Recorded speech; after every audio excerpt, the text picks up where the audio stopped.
Joining us in the studio is Estonia's ambassador to France, Viljar Lubi, previously ambassador to London, India, Sri Lanka and Myanmar. It is great to have you with us tonight.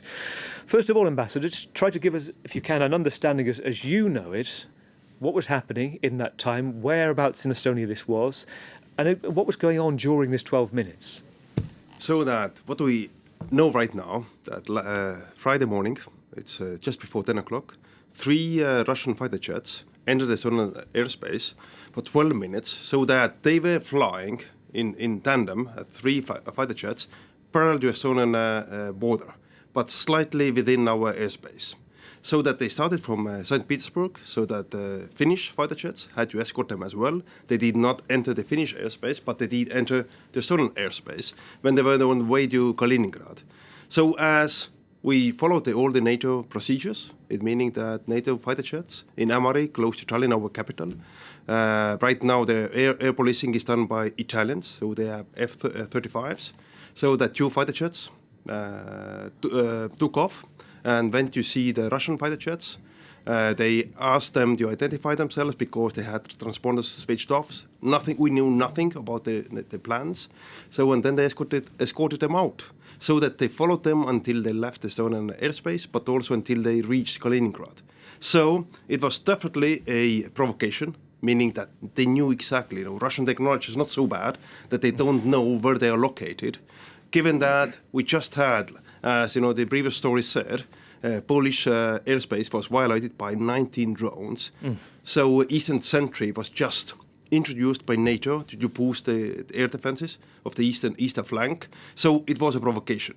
So right now, Estonian government decided, yes, that ninth time in the NATO's history, we asked for consultations. So we triggered Article 4. So the NATO North Atlantic Council will gather on Tuesday in Brussels.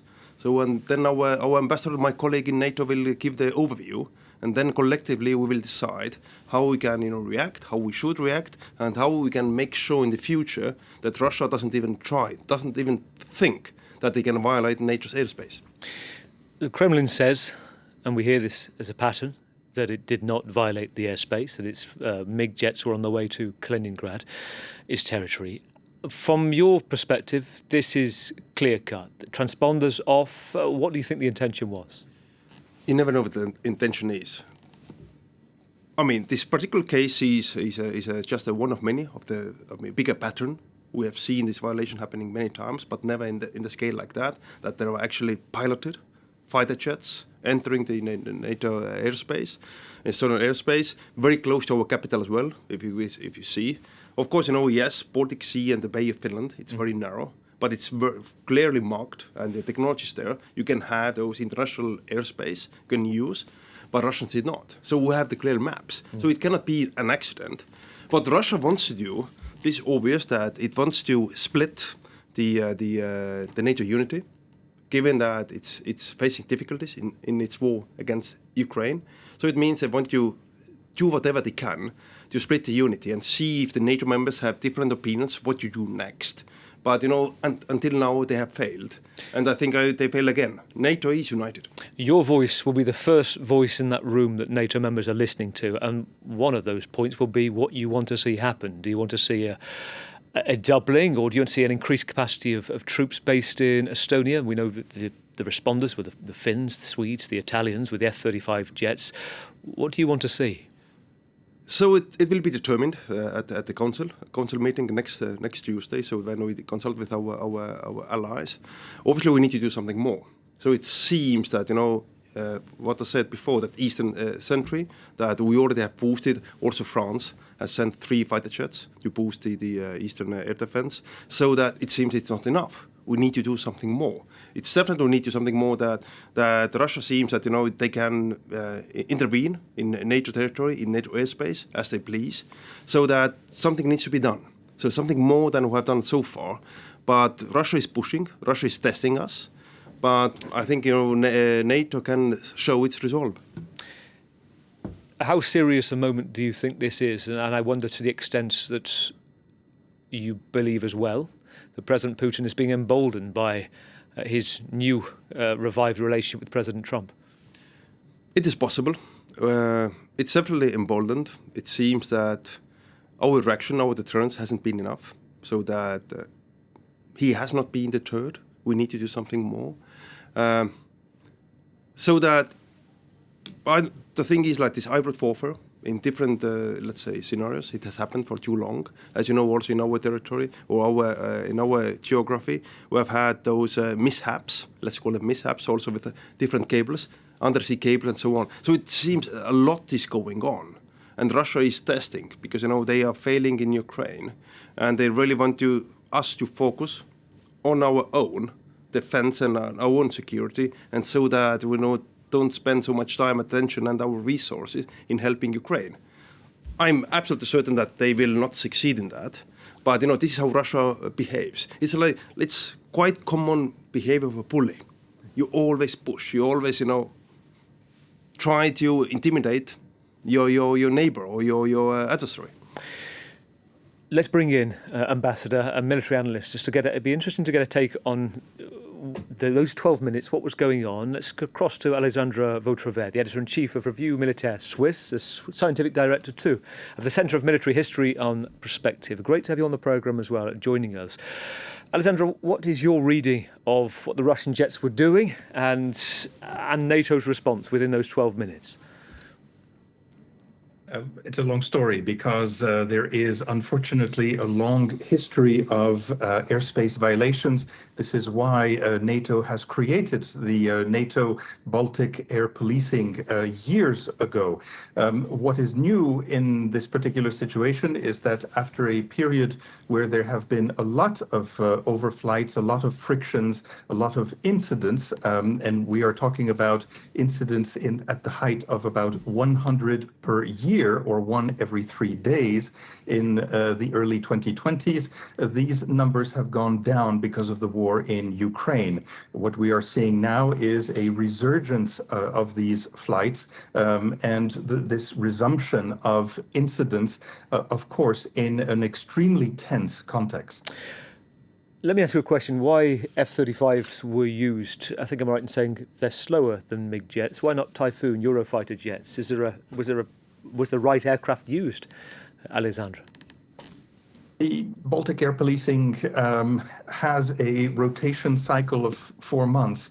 And so perhaps 4 months ago, there would have been other types of aircraft available, but these F-35 of the Italian Air Force were the ones that are presently ensuring this security.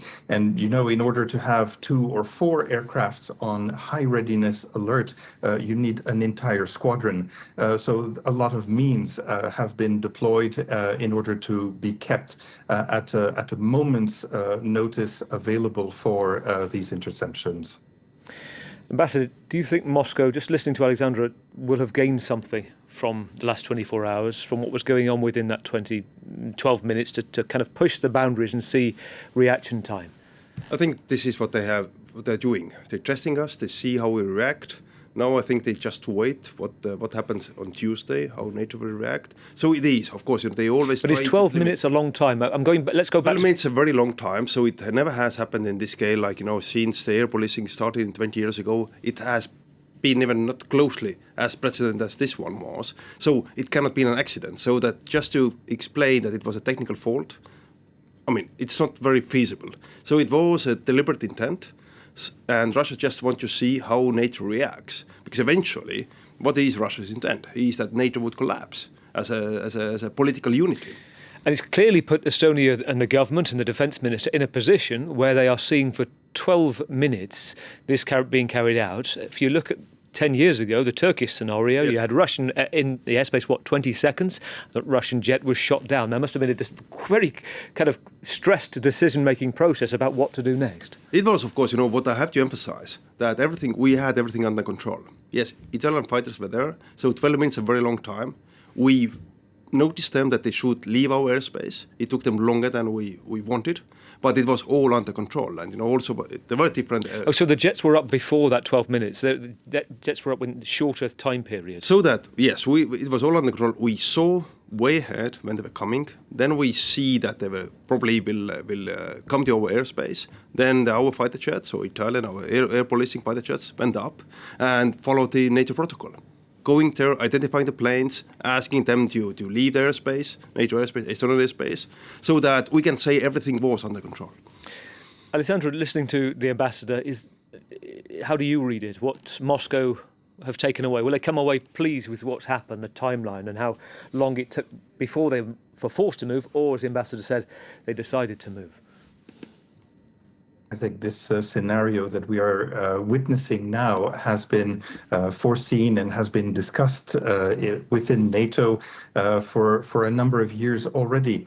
And as you said, comparing to another situation that happened just south of Turkey, we are in a situation where now it is no longer a question of more aircraft, more airborne early warning aircraft, more anti-aircraft missiles. The question is, what do you do in the case of a violation? Do you need to go through 7 different steps and consultations, or are you allowed to press on the trigger? And so I think many of the discussions will be political, and that is the rightful thing to do because it is a question of political alliance, definitely. But at the same time, there's probably going to be an evolution of the tactical measures and rules of engagement that are going to be decided.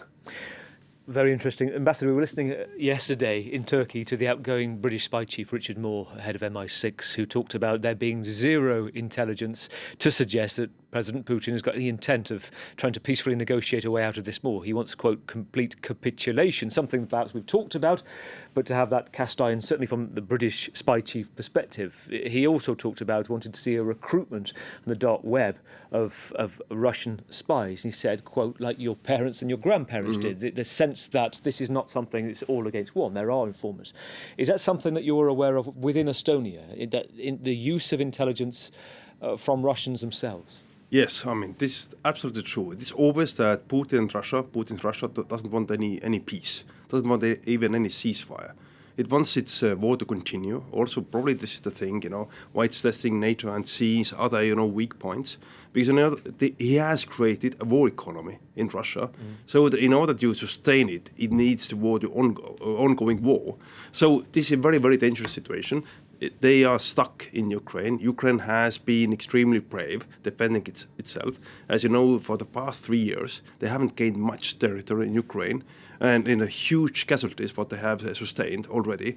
So what Mr. Moore said in Turkey, I fully sign up to. It's obvious that Russia is trying to find ways. They look already desperate, but desperation also means it's very risky. So therefore, our resolve, our response has to be very, very strict. Can I ask you something about something in development in Estonia that not many people might know about, but it's also a potential deterrent being built right now, which is a drone wall, and how you effectively build that to defend against incoming, like we've seen in Poland. Tell us about that. So this is even at the EU initiative, so that yes, there is an idea that we are building a drone wall, because the warfare has changed a lot, as we see in Ukraine. The drones are right now the missiles or the shells of the past wars. So we need to be ready for drones as well, so that there is technology that we can build that no drones can then cross the borders. East flank also we do in Estonia what to do. It's not only against drones, also against tanks. So we are taking also those kind of trenches against the tanks. We're putting up the walls. We are preparing for electronic warfare, so also disturbing the signals. So obviously we are ready, because the thing is, the best strategy always to avoid the war is to prepare for one. So we have to make sure that they don't even come. We're ready, and that's why Estonia, we triggered Article 4. Like Poland did just a week ago, but to understand there are, before Article 4, there are other articles, meaning self-defense. So that Estonia is building up. We are spending more than 5% of GDP on defense right now. We know what it takes. But, the alternative is even more expensive. Let me ask you both this, Ambassador, and also you following Alexandra, and you may have to give me a diplomatic answer to this, but is the ideal scenario that the US comes off the back of this within this Article 4, and there is a joint communique which states that if this happens again, then Estonia has the right to shoot down Russian aircraft? So it's, as I said, I don't want to speculate. The North Atlantic Council on Tuesday will decide also what is the best way forward. After the Polish incident, I mean, Eastern Sentry was established. Now the military experts and also the diplomats in the NATO headquarters need to decide what should be and could be our next step. So definitely, American involvement is necessary because NATO is a ally of many states that also part of the US is part of. Alexandre, the same question. What do you see coming out of the Article 4 consultations? Definitely a resolution, and I'm sure that there will be a number of lawyers and quite a number of diplomats studying the formulation, every comma and every word that is being used in this resolution. Good to talk to you tonight. Alexandre Vautravers, Editor-in-Chief of Revue militaire Suisse. Ambassador, if you stay with us a moment, because there's another issue we're going to go to, which I think you'll be interested in, which is this. Today, Russia is reviving a rival song contest to Eurovision 3 years after being banned following its full-scale attack on Ukraine. It's about to get underway in Moscow. Intervision staged this evening. 23 countries taking part at the behest of President Putin. Quote, traditional family values. Now, the event attracted new entries. China, India, Brazil. Kyiv calls it an act of hostile propaganda. These are some of the contestants taking part and being asked how would they contrast Intervision and Eurovision.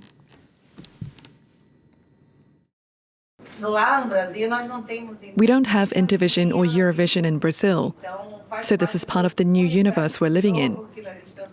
So I think we're not that qualified to make that comparison.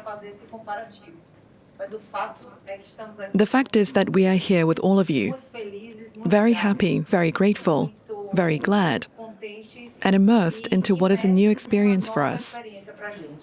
I would really like to collaborate with each and every artist that we are being part of this Intervision program. And that's my main goal to be here. It's about collaborating with different artists and making a lot more music to spread peace. An opportunity to be in something new. Let's bring in Lila Jacinto, our International Affairs editor. Lila, good to see you tonight. It is about to start, and this is clearly about glitter, it's about a spectacle, and it's about soft power.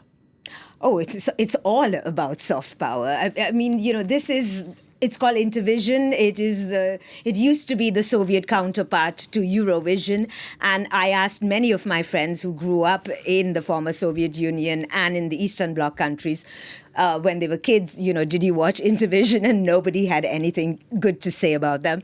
I mean, because this underscores how important American music, Western music was in the former Eastern Bloc nations. And, the kids at that time were really trying to hear Western music. I mean, have I got the pulse right on that? Yes, you have. The thing is also, I was 15 when the Soviet Union collapsed, and our occupation for 50 years ended. And also the thing, I don't remember anything about that. But Russia is famous for that, They always try to pretend that everything's okay. Potemkin village, the thing is the facade needs to be there, and they want to create this kind of artificial kind of understanding that everybody's united. But behind the scenes, nothing unites them. Eurovision, on the other hand, is, it's a love and hate. Everybody is so much engaged, and the Europeans, they support each other, they also compete with each other. So I see that they try to create this kind of understanding that Russia is not isolated. So they have some countries they can invite. But eventually, if you ask me if it will gain any popularity, I don't think so. Well, that brings in the new entries, doesn't it? This is true. I mean, isolation is obviously at the heart of it because Intervision sort of died after the collapse of the Soviet Union when Russia got to perform in the real thing, Eurovision. And in 2008, Russia actually won the Eurovision contest. I mean, things started to get tricky in 2014. That was the year when Russia invaded Crimea. The Russian participant was booed at Eurovision. But even more important was President Vladimir Putin kept Putin sweeping anti-LGBT laws, and that year, 2014, there was an Austrian drag queen act that won Eurovision. What's her name? Conchita Wurst. Yes. And to date, Russian officials can't seem to get over this. So at the press conference to announce the revival of Intervision, Sergei Lavrov, the Russian foreign minister, made a reference to a man with a beard in women's clothes. So, I mean, when the the Soviet Union was in power, Soviet officials were just always nervous about the free expression and the individualism of Western music. Now, now as Russia and Putin goes back to these traditional values, once again Western music is being seen as debauched. And the new Revue version, you've sat down, I've watched you with your headphones on for 30 minutes listening to song after song. Is it any good? Look, honestly, a lot of critics are saying this is more Kremlin than kitsch. The difference of Intervision from Intervision 2025 from the old one is that you have 23 countries. So you have countries like Brazil, South Africa, Venezuela. These are countries with a pretty good musical tradition. So when I was listening to the music, I can't say that it was any worse than a lot of crap I listened to coming from the West. It's also just one more thing. I mean, narrative is very important. Mm-hmm. I mean, in the 60s, the US and Western culture had much more sway over the global South. And, Ukraine has called this an instrument of propaganda. But Ukraine also has to watch for the global South because the global South was never that convinced, and so there has to be reach out to the global South. There is no question that Russia is making a reach out to these countries. Which brings me to the point, Ambassador, briefly, in the minute we've got or so, as former ambassador to India, does it worry you slightly, the position India's taking right now? Clearly, separately, it's taking part in Intervision too. Maybe slightly, because the thing is that I'm sure that if there would be opportunity, Russia would like to rejoin Eurovision immediately. So it doesn't mean that they like Intervision more than Eurovision. They just cannot participate in Eurovision. That's why they want to put a brave face and create something alternative. And with India, the thing is also it's all about politics, but politics can change. When I was ambassador to India, it doesn't necessarily mean that they like Russia. They just too often distrust the West. Because throughout the history, on the UN vote and so on, there have been mishaps. So the thing is, again, I think right now the timing is so that maybe some countries want to have it, but things can change very quickly. Viljar, great to have you with us this evening. Ambassador Viljar Lubi, Ambassador to France for Estonia, and Leela too. Thank you. Leela Jacinto, International Affairs Editor.